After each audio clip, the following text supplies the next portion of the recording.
19h, merci de nous rejoindre sur Al24 News. Madame, Monsieur, bonsoir à la une de l'actualité.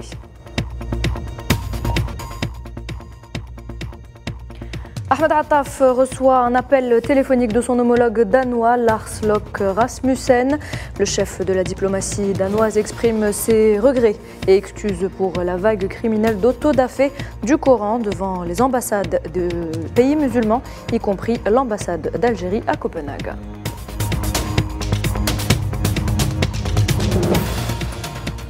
Les autorités militaires nigériennes annoncent leur intention de poursuivre le président renversé, Mohamed Bazoum, pour haute trahison et atteinte à la sûreté du pays.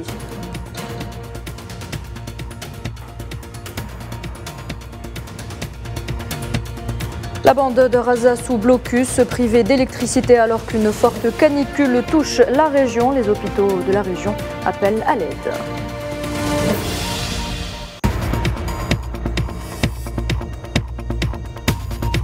Et puis Kiev revendique de petites avancées dans l'Est et le Sud au moment où le ministre russe de la Défense réaffirme l'efficacité des armes russes sur le terrain.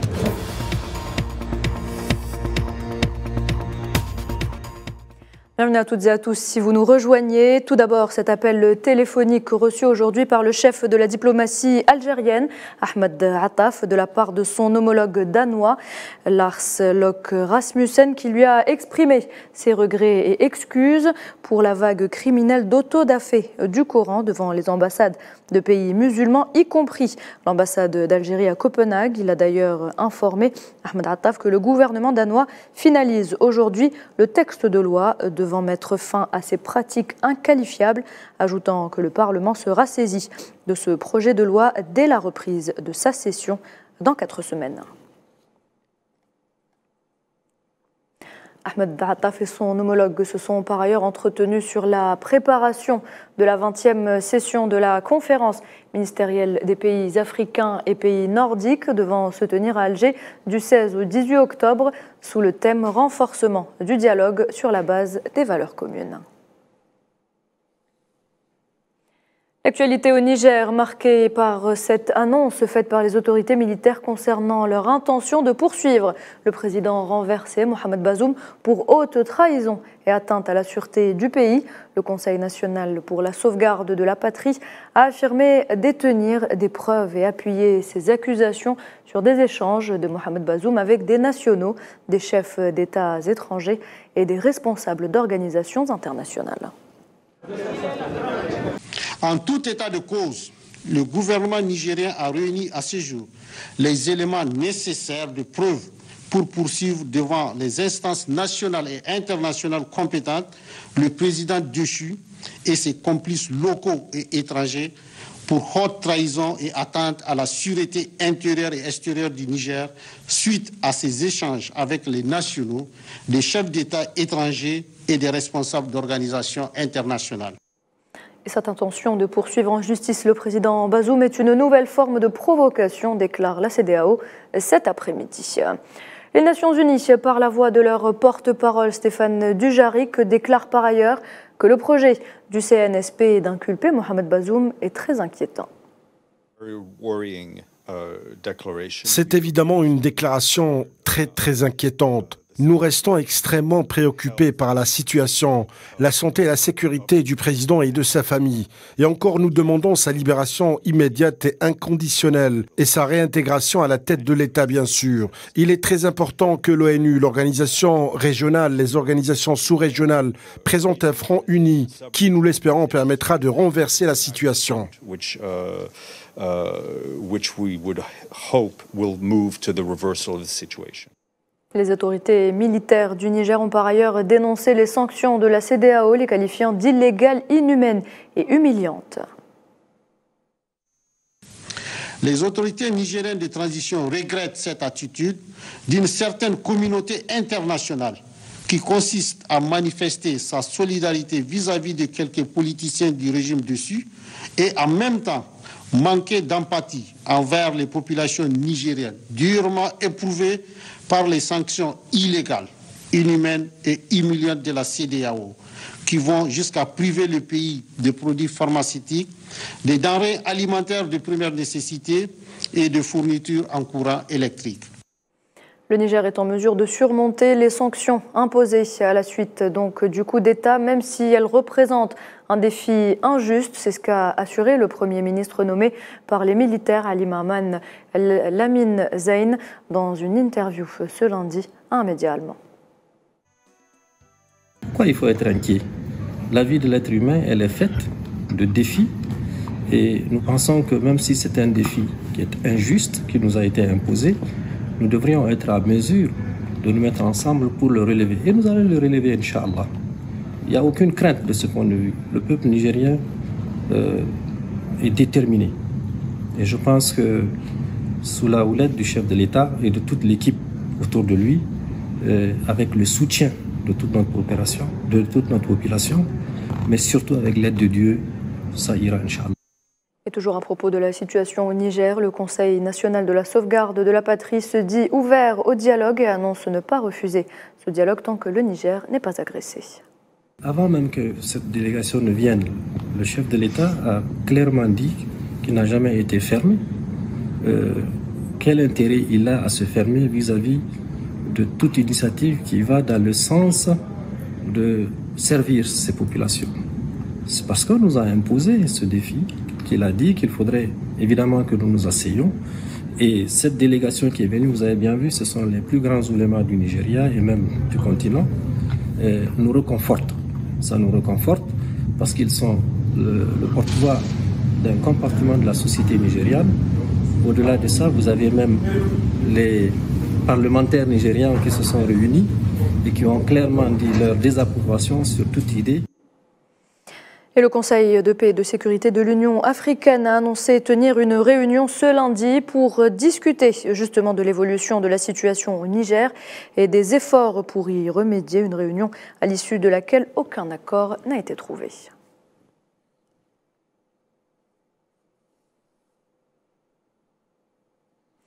11 migrants tunisiens sont morts et 7 autres sont toujours portés disparus après le naufrage d'une embarcation de fortune partie ce matin des côtes de Sfax dans le centre-est de la Tunisie. Le bateau sur lequel avaient embarqué 35 personnes, pour la plupart des Tunisiens, dont des femmes et des enfants, a chaviré peu après son départ. 23 personnes ont pu être secourues. Et au Soudan, les affrontements entre l'armée et les forces de soutien rapide n'épargnent quasiment aucune contrée du pays. Des centaines de Soudanais fuient désormais Niala, au Darfour Sud, devenu le nouveau bastion des combats meurtriers. Mohamed Ali Ben Chaban. Plongée dans un champ de bataille et de conflit, la région du Darfour Sud se fragilise encore plus par l'instabilité sécuritaire et une dégradation massive de la situation humanitaire. Dans les dernières 48 heures, la deuxième plus grande ville du pays, Niala, a connu de violents affrontements entre l'armée soudanaise et les forces de soutien rapide. Au milieu de la panique, les habitants de cette province ont fui la zone. Je suis venue au Soudan car j'ai rencontré des problèmes là-bas. Je suis donc venue chercher refuge ici. Puis j'ai constaté qu'il n'y a pas de stabilité, pas de logement, pas de nourriture et pas d'eau. Je suis devant le Haut Commissariat aux réfugiés et je n'ai nulle part où aller et où m'installer. J'ai des enfants et je suis enceinte. Ces derniers jours, les combats se sont étendus à 100 km à l'ouest de Niala, faisaient des dizaines de morts. Les violences ont touché même les hôpitaux et les organisations humanitaires, dont beaucoup ont suspendu leurs activités. De nombreux Soudanais se réfugiaient hors des frontières et demandent l'asile. Le Haut Commissariat aux réfugiés ne nous a rien fourni, ni eau ni couverture, et toutes les personnes présentes ici sont du Soudan. Je suis venu ici pendant la guerre, j'ai perdu ma mère et mon père dans cette guerre, et je ne sais pas si mes frères et mes sœurs sont vivants ou morts. Je suis ici sans aucun moyen de les contacter pour avoir de leurs nouvelles. Depuis le 15 avril dernier, le conflit militaire a fait au moins 3900 morts et poussé plus de 4 millions de personnes à fuir les maisons. À présent, tous les efforts de médiation diplomatique ont échoué et les multiples périodes de trêve observées n'ont pas apporté leurs fruits. Au Proche-Orient, les Palestiniens de la bande de Gaza sous blocus sont privés quasiment de tout et les dernières canicules n'arrangent rien. Elles viennent s'ajouter aux coupures d'électricité pourtant nécessaires au bon fonctionnement des hôpitaux. Amala Maziane-Zitouni. Des coupures de courant hypothétiques qui ne font qu'aggraver le quotidien des habitants à Gaza. Les personnes les plus durement touchées sont les patients des hôpitaux. Tributaires des appareils, leur quotidien n'est pas une mince affaire. La situation est vraiment difficile. J'ai besoin d'électricité, j'ai besoin d'oxygène, j'ai besoin de quelqu'un pour m'aider à respirer. Je vais à l'hôpital et quand je rentre à la maison, l'électricité s'éteint à nouveau. Je retourne à l'hôpital, c'est ça mon quotidien. Chaque jour, la bande de Gaza est privée d'électricité des heures durant. Le fonctionnement des hôpitaux publics est de plus en plus compromis par le délestage et la rapide diminution des réserves de carburant nécessaires pour faire fonctionner les générateurs de secours lors des coupures prolongées du réseau électrique. Cette machine à oxygène doit rester opérationnelle 24 heures sur 24, mais il n'y a pas d'électricité toute la journée. Nous avons besoin d'électricité car nous devons alimenter l'extracteur d'oxygène, la machine et le vaporisateur. Sans alimentation continue, mon mari éprouve des difficultés à respirer et peut même tomber dans le coma. Une vague de chaleur et des coupures de courant qui s'accroissent à Gaza ont laissé certains de ceux qui vivent dans l'enclave palestinienne surpeuplée avoir du mal à respirer. L'augmentation sans précédent des températures et les pannes de courant prolongées ont eu un impact négatif sur les patients en général, et en particulier sur les patients respiratoires. Comme vous le savez, les patients souffrant d'états de crise, d'embolie pulmonaire et fibrose pulmonaire ont également besoin de niveaux d'oxygène élevés et continus. Les coupures de courant privent les patients de leur droit à une ventilation régulière en oxygène et à des séances de nébulisation régulières, ce qui pousse les patients en particulier, les patients respiratoires, à continuer à se rendre à l'hôpital. Les coupures du courant imprévisibles, dans le meilleur des cas, durent désormais environ 12 heures par jour au lieu de 10 heures, alors que la demande de climatisation explose en ces temps de grande chaleur. Plus de 2,3 millions de personnes vivent dans la bande de Gaza sous un étouffant blocus imposé par l'entité sioniste qui continue de coloniser et de spolier une terre qui ne lui appartient pas. Dans l'actualité également, les autorités iraniennes ont annoncé l'arrestation de 4 nouveaux suspects après l'interpellation hier de l'auteur d'une fusillade contre un sanctuaire chiite dans le sud du pays, ayant fait 1 mort et 8 blessés. Téhéran condamne cet acte et pointe du doigt une force étrangère. Ces terroristes tentent de se venger du peuple et des citoyens iraniens pour les coups durs que la République islamique et ses courageuses forces de sécurité iraniennes ont infligés au terrorisme au cours des dernières années. Certaines puissances mondiales ont utilisé ces groupes terroristes comme un moyen de gagner en influence et d'avoir une présence dans la région et d'apporter des changements politico-sécuritaires. Téhéran qui confirme l'accord d'échange de prisonniers avec les États-Unis.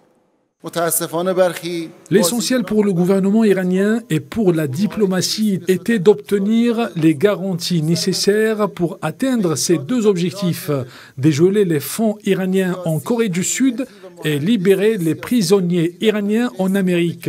Nous avons travaillé dur et le gouvernement de la République islamique d'Iran a reçu la garantie nécessaire à la mise en œuvre des dispositions de cet accord, l'accord d'échange de prisonniers par la partie américaine.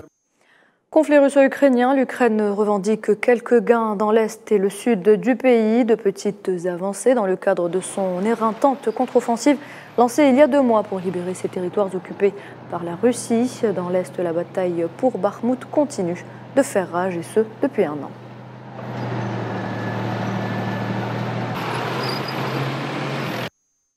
Et le ministre russe de la Défense, Sergueï Shoïgu, a déclaré ce lundi à l'ouverture de l'exposition Army 2023 que les armes russes montraient leur efficacité en Ukraine, affirmant également que les armes occidentales très médiatisées s'étaient révélées loin d'être parfaites au cours des combats.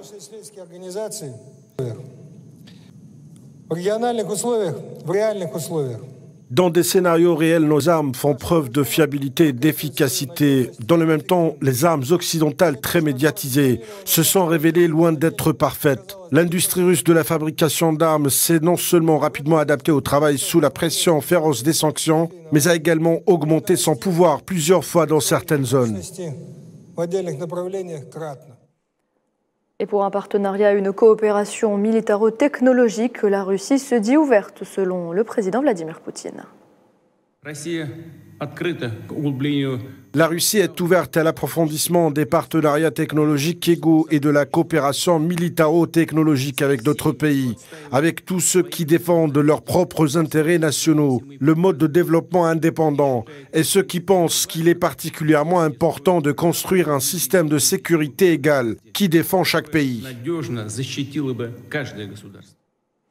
La direction la Lettonie où le Premier ministre Krišjānis Kariņš annonce sa démission pour justifier donc sa décision.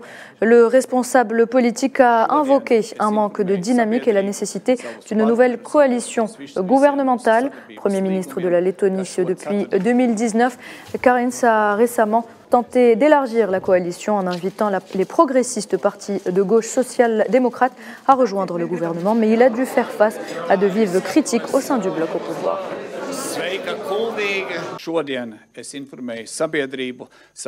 Aujourd'hui, j'informe tout le monde et conformément à nos accords de partenariat, également nos partenaires, que ce jeudi, je présenterai officiellement la démission du gouvernement au président. Et pour que ce soit clair, je demande également au parti New Unity de proposer le prochain candidat au poste de Premier ministre, ce qui signifie également que je ne serai pas un nouveau chef du prochain gouvernement. Et on passe au sport avant de clore cette édition. Le dernier carré de la Coupe du monde féminine est désormais connu. Il opposera l'Espagne à la Suède et l'Australie à l'Angleterre. Les détails, Salah Faisal.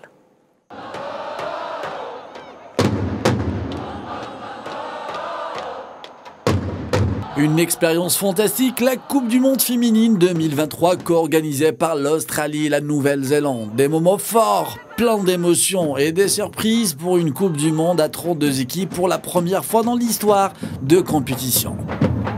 Seulement 4 nations sont en lice pour le trophée mondial. Le dernier carré nous réserve des rencontres pleines de suspense, des styles de jeu différents, mais seule la victoire compte. Mardi 15 août à Auckland, en Nouvelle-Zélande, la Suède affrontera l'Espagne dans un match 100% européen. La Suède, 3e de la dernière édition, jouera sa 4e demi-finale consécutive devant l'Espagne qui se trouve en demi-finale pour la première fois de son histoire. Leader du groupe G avec 9 points, les Suédoises ont battu les États-Unis, vainqueurs des 2 dernières éditions de la Coupe du Monde en 8e de finale, avant de se débarrasser du Japon en quart de finale, une victoire de 2-1.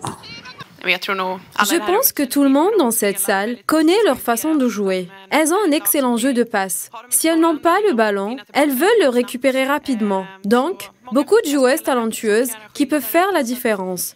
Nous devons être très attentifs à notre défense en particulier. Et cela va être la clé pour nous. Que nous ayons une défense compacte, que nous soyons agressives et en attaque aussi, qu'on soit courageuse, qu'on fasse tout ce qu'on a prévu de faire, et notamment sur les transitions. Les Espagnols ont terminé 2e de leur groupe derrière le Japon. La Rojita s'est réveillée au 8e de finale. Large victoire face à la Suisse, 5-1. Les coéquipières de Jenny Hermoso ont battu les Pays-Bas, 2e de la dernière édition en quart de finale sur le score de 2-1. Beaucoup de sacrifices. Nous avons dû sacrifier beaucoup de choses pour pouvoir profiter de demain. Je ne vais pas dire que c'est un cadeau parce que j'ai beaucoup travaillé pour être ici. J'ai vraiment travaillé dur et je veux profiter du match de demain et je suis sûre que toute l'équipe l'appréciera aussi bien que l'Espagne. Tout le monde l'appréciera. La seconde affiche des demi-finales se jouera en Australie, à Sydney, mercredi 16 août entre le pays hôte, l'Australie et l'Angleterre. Les coéquipières de Mackenzie Arnold ont atteint les demi-finales pour la première fois de leur histoire. De l'autre côté, les championnes d'Europe joueront la 3e demi-finale de leur histoire en espérant se qualifier pour la première fois en finale. La Coupe du Monde 2023 aura un nouveau vainqueur. Et voilà, c'est la fin de cette édition. Merci de l'avoir suivi. Très bonne soirée.